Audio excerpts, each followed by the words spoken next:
It all began on a Thursday evening, one of those days where nothing felt quite right. My wife, Hannah, had been distant all week, her replies short, her gaze often elsewhere, and an invisible tension that hung between us even when we were in the same room. She told me she had a work dinner that night, something she couldn't skip. At first, I didn't think much of it, but when the clock hit 9:30 p.m. and I still hadn't heard from her, something stirred inside me. I texted, "Hope dinner's going well. When will you be home?" No response. By 10:15, I called her. The phone rang, then went to voicemail. I tried again 15 minutes later. Same result. Finally, around 11 o'clock, a message came through. "Please stop calling me. I'll explain later." Reading that message felt like a punch to the chest. My first reaction wasn't anger, it was confusion. Stop calling me? What could possibly be happening to make her sound so cold? I stared at my phone for what felt like forever, heart racing, thoughts spinning, and then, almost without thinking, I typed something I didn't fully mean but couldn't hold back. Then, "Don't come home." It wasn't a threat. It wasn't even anger. It was pain mixed with pride and fear, the kind of words that come when you don't know how to say, "You're scaring me. Please just tell me what's going on." For a long while, there was nothing. Just as regret started creeping in, her reply appeared. One short line that hit me like a freight train. "Jake, I'm at the hospital. There was an accident."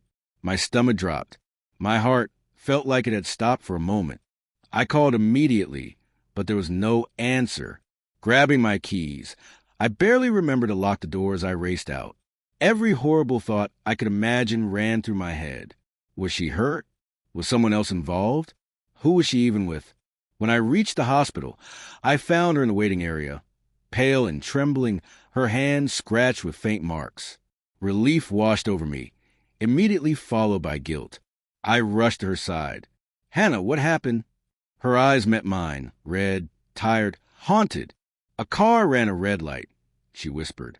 "We were in the intersection. My co-worker was driving. He's still in surgery." I froze. That was why she hadn't answered. She nodded slowly. "I didn't want to worry you. Everything happened so fast. And when you called again, I couldn't talk. I panicked. My mind flashed back to my message. Then don't come home." "I'm so sorry," I murmured, sitting beside her. I shouldn't have said that. Tears filled her eyes. "I know you were hurt. I was too. I didn't realize how it would sound when you told me not to call." We sat there, quiet, both of us trying to process everything. Not just the accident, but the words we'd exchanged. Words that, if things had gone differently, could have been the last we ever said to each other. That thought hit me harder than anything else that night. Later at home, the house felt heavier than usual. She sat on the couch, still shaken.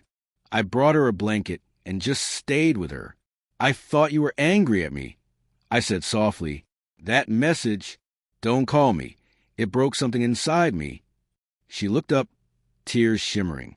"And when you said don't come home, it felt like you stopped wanting me." In that moment, I realized how fragile love really is, not just because of big betrayals, but because of small, fearful words that speak louder than love itself. We weren't enemies that night. We were just two scared people misreading each other's pain. In the days that followed, we talked, honestly, deeply, more than we had in months, about stress, communication, and how easily pride disguises itself as strength.